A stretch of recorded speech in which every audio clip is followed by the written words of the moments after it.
تو آئیے اس صدقے کی چند تفصیلات، میرا صدقے سے مراد کیا ہے، ہمیں اس مبارک مہینے میں بلکہ 12 مہینوں میں ان تمام صدقات کے پہلوؤں کو اختیار کرنا چاہیے۔ اس سے قبل کہ میں تقسیمات آپ کے سامنے رکھوں، صدقے کے بارے میں گنتی کی 3 چیزیں، پوری کائنات کی صداقت جمع ہو جائے۔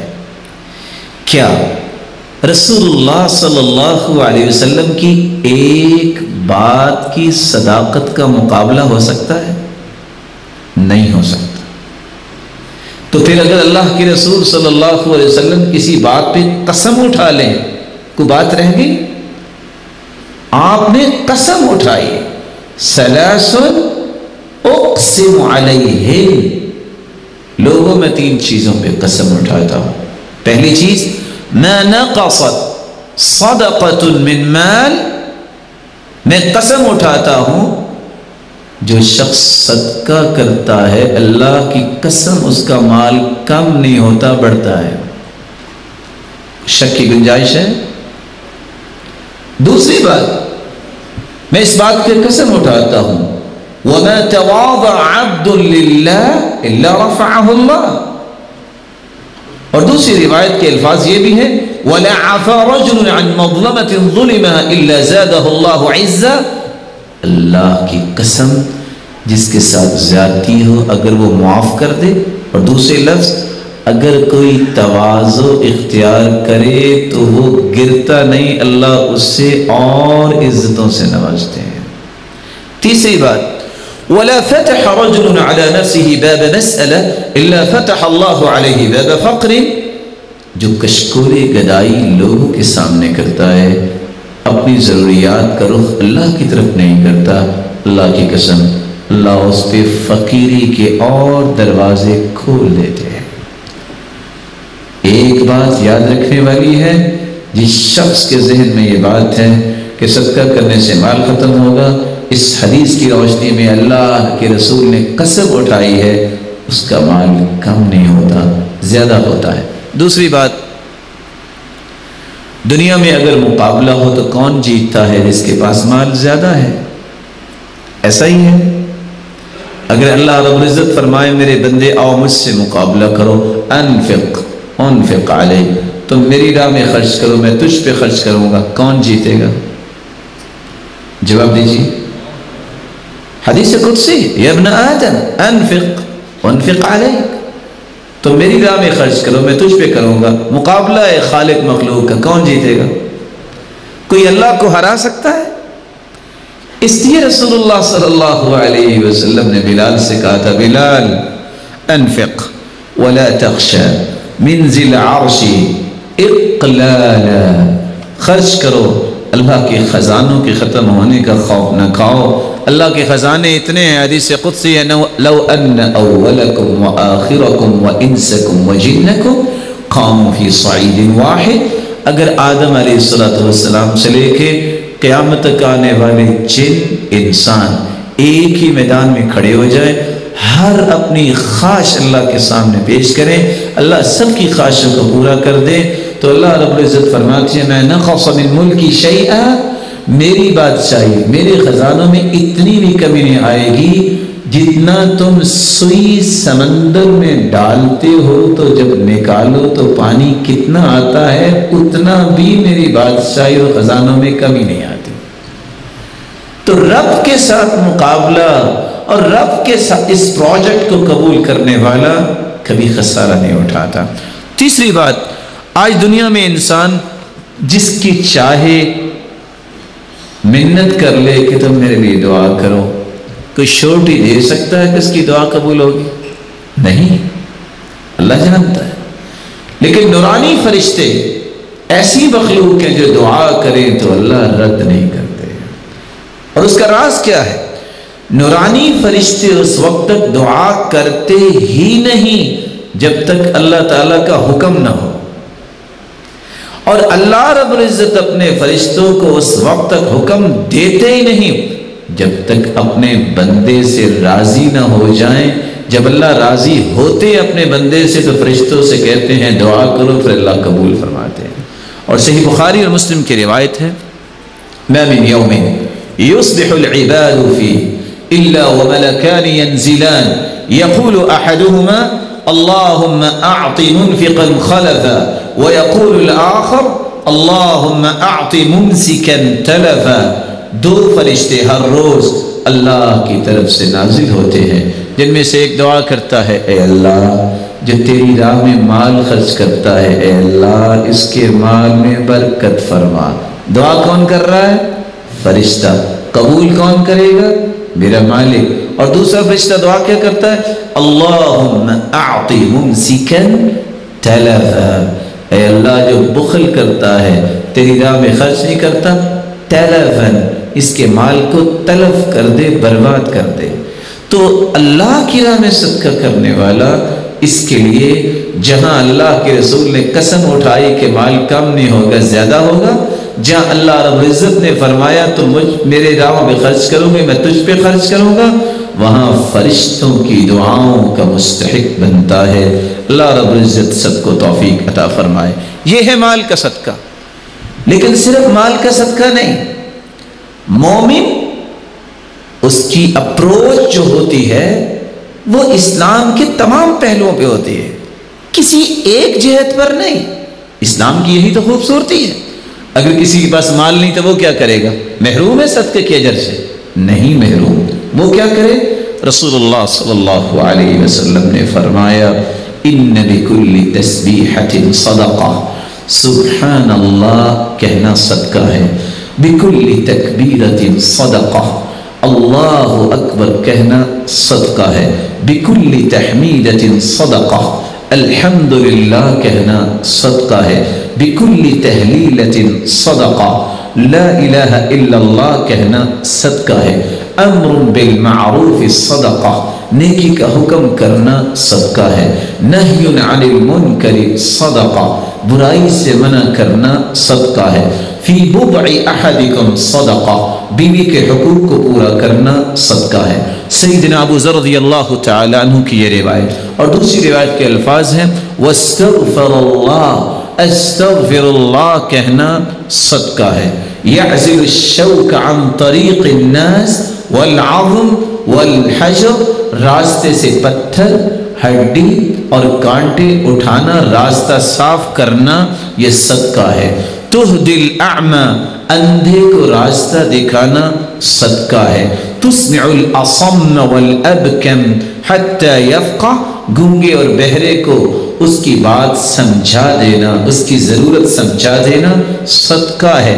تدل المستدل على حاجة الله قد علمت مكانها، ناواقف کی رہنمائی کرنا صدقہ ہے. تسعى بشدة ساقيك إلى اللهفان المستغيث، ایسا شخص جو آپ کو مدد کے لیے پکار رہا ہے اس کی طرف دوڑ کے جانا صدقہ ہے.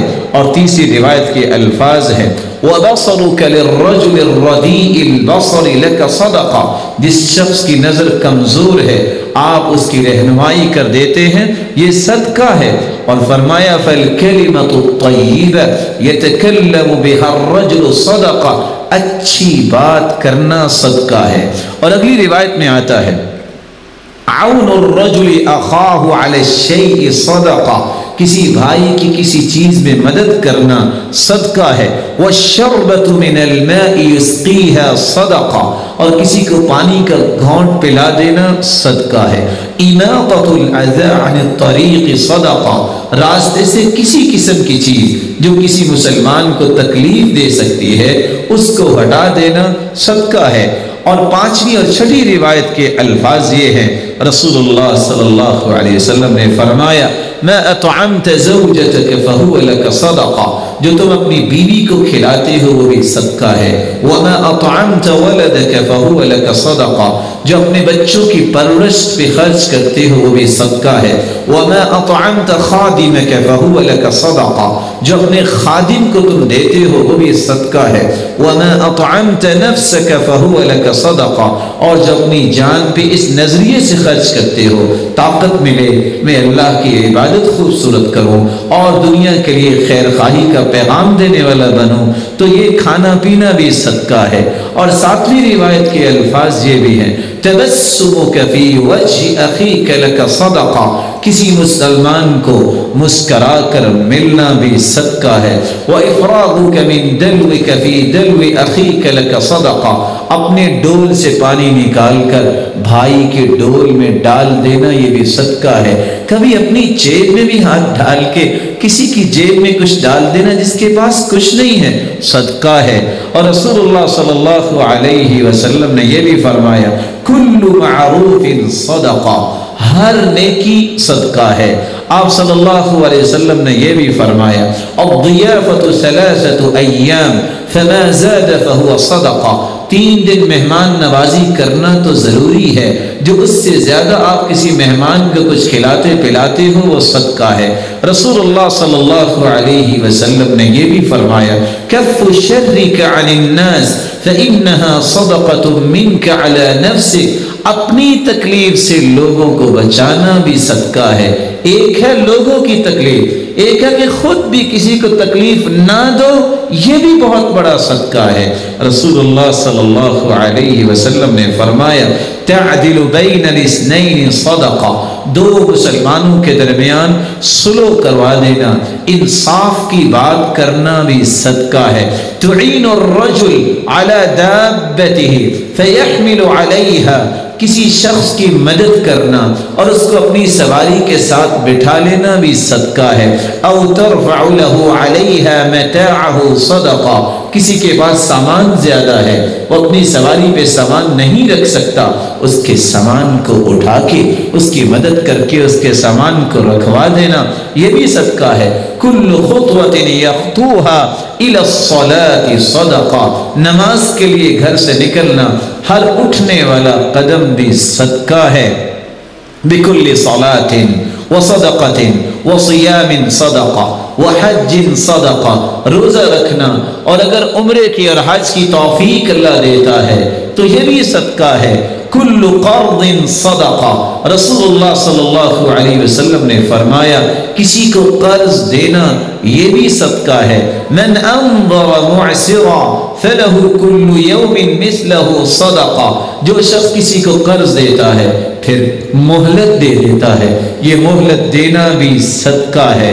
ما من مسلم، رسول اللہ صلی اللہ علیہ وسلم نے فرمایا ما من مسلم يزرع زرعا او يغرس غرسا فيأكل منه طير او انسان او بهيمة الا كانت له به صدقہ، تم میں سے کوئی اگر کاشتکاری کرتا ہے، باغبانی کرتا ہے، درخت لگاتا ہے، اس میں سے کوئی انسان کھا لے، کوئی جانور کھا لے، کوئی پرندہ کھا لے، آپ کو تو علم نہیں لیکن وہ بھی آپ کے نام اعمال میں بطور صدقہ لکھا جائے گا۔ رسول اللہ صلی اللہ علیہ وسلم نے فرمایا تسلیمہ علی من لقی صدقہ، جب بھی کسی مسلمان کو کوئی ملے اور اس کو سلام کہے یہ سلام کہنا بھی صدقہ ہے۔ اور آخری صدقہ جو 36واں صدقہ ہم آپ کے سامنے پیش کرنا چاہ رہے ہیں یہ بہت پیارا صدقہ ہے لیکن آج یہ صدقہ کرنے والے نظر نہیں آتے، اور وہ صدقہ کون سا ہے؟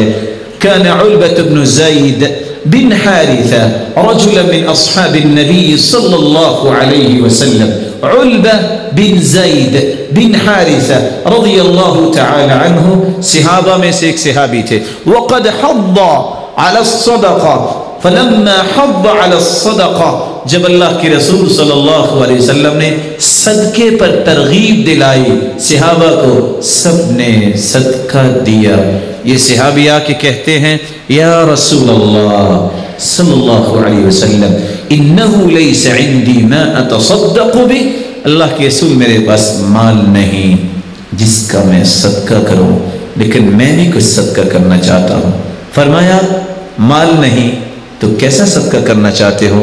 تو صحابی نے کہا انی اتصدق بعرض علی من نالہ من خلق، میں صدقہ اپنی عزت کا کرنا چاہتا ہوں، کوئی میرے ساتھ بدتمیزی کرے، کوئی گالی دے، جو میری عزت کے بارے میں بات کرے، میں آج کے بعد غصہ نہیں کروں گا۔ اور دوسری روایت کے الفاظ ہیں وَقَدْ تَصَدَّقْتُ عَلَيْهِمْ بِعِرْضِ، فمن شتمنی او قذفنی فہو فی حل، جس نے مجھ پہ الزام لگایا، جس نے مجھے گالی دی، میں اپنی عزت کا صدقہ کرتا ہوں، میں نے اسے معاف کر دیا۔ رسول اللہ صلی اللہ علیہ وسلم نے فرمایا میرے صحابی، اللہ نے تیرا یہ صدقہ قبول کر لیا ہے اور یہ بہت بڑا صدقہ ہے۔ اور علی رضی اللہ تعالی عنہ کی بات بھی یاد رکھنی چاہیے، وہ کہا کرتے تھے لوگ زکوٰۃ نہیں دیتے۔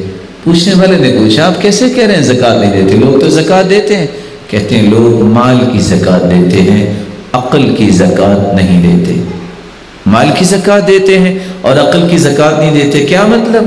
کہا مال کی زکوٰۃ تو مومن دیتا ہی ہے، عقل کی زکوٰۃ یہ ہے کوئی ایسی بات آپ کو کہے جو آپ کو بری لگی، اس کو برداشت کر لینا، یہ عقل کی زکوٰۃ ہے، اس سے عقل تیز ہوتی ہے، عقل میں برکت آتی ہے۔ ان تمام قسم کے صدقات کو یہ موسم مبارک آ رہا